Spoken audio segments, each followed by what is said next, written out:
Alors, dans cette vidéo, on justifie de nouveau la formule de Bernoulli. Donc, on la justifie ou on l'illustre. On ne peut pas dire que ce soit une preuve très formelle.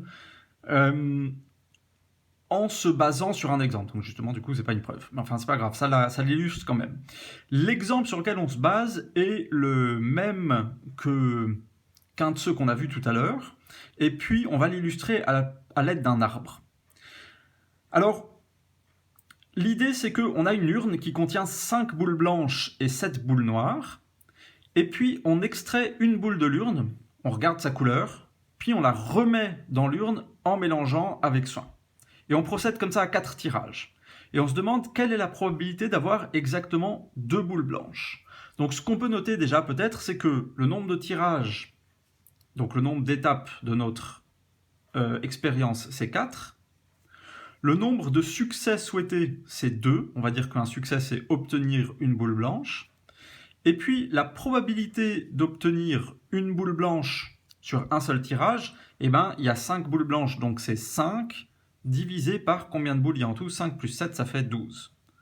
Donc la probabilité d'un succès sur une étape, c'est de 5 sur 12. Et puis comme on remet, à chaque fois qu'on sort une boule, on la remet dedans après, du coup, la probabilité ne change pas d'une étape à l'autre. Alors, regardons la première étape. Je peux obtenir soit une boule blanche, soit une boule noire. Quelle est la probabilité d'avoir une boule blanche? C'est 5 douzièmes. Et quelle est la probabilité d'avoir une boule noire? C'est 7 douzièmes. Et puis ensuite, à la deuxième étape, même chose. Je peux obtenir soit une boule blanche, soit une boule noire. La probabilité d'obtenir une blanche est toujours de 5 douzièmes. Et la probabilité d'obtenir une noire est toujours de 7 douzièmes. Et puis si j'ai tiré à la première étape une noire, à la deuxième étape, pareil, je peux toujours obtenir une blanche ou une noire. Et la probabilité d'avoir une blanche est toujours de 5.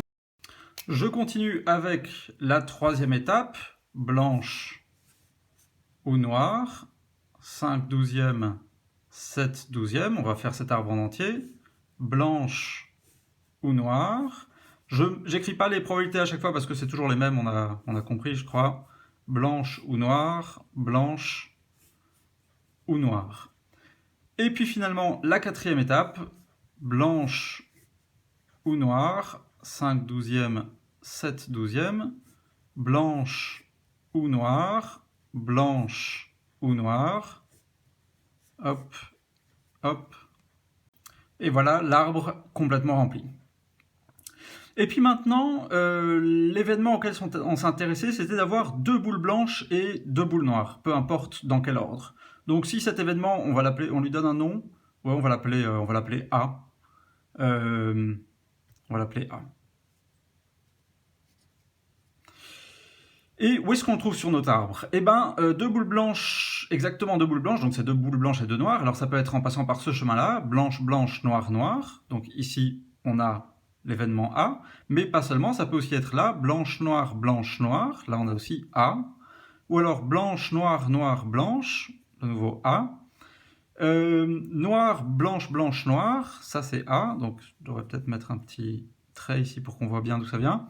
Noire, blanche, ça c'est A. Noire, noire, blanche, blanche, ça c'est A. Voilà. Et là, on a fait la liste de toutes les situations où on avait l'événement A. Pour chacune de ces feuilles, la probabilité, qu'est-ce que c'est? Pour la première, c'est 5 douzièmes fois 5 douzièmes fois 7 douzièmes fois 7 douzièmes.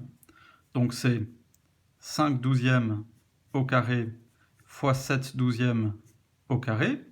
Pour celui-là ici, c'est 5 douzièmes fois 7 douzièmes fois 5 douzièmes fois 7 douzièmes. Donc c'est la même chose. 5 douzièmes au carré fois 7 douzièmes au carré. Puis là, c'est la même chose, puis là, c'est la même chose, puis là aussi, puis là aussi. Et puis, d'après le théorème des probabilités totales, la probabilité d'avoir l'événement A, finalement, c'est la somme de tout ça. Donc la probabilité d'avoir l'événement A, qui est d'avoir exactement 2 boules blanches, c'est 6 fois 5 douzièmes au carré fois 7 douzièmes au carré. Et puis ce 6, d'où est-ce qu'il vient? C'est le nombre de branches que j'ai là, mais à quoi ça correspond? Ça correspond aux diverses permutations de B et de N que j'ai pu faire. Donc là, ici, j'ai B, B, N, N, mais sur l'autre branche, par exemple, celle-là, j'ai BN, ici j'ai BNNB, là j'ai NB, etc. Donc toutes les permutations des B et des N. Et cette permutation, à quoi ça correspond? Eh bien, c'est une permutation sur 4 éléments, avec répétition. Un élément qui se répète 2 fois, c'est le B, et un autre élément qui se répète 2 fois aussi, c'est le N. Et du coup, qu'est-ce que ça fait? Ça fait 4 factoriels sur 2 factoriels fois 2 factoriels, ce qui fait 24 sur 4, ce qui fait bien 6.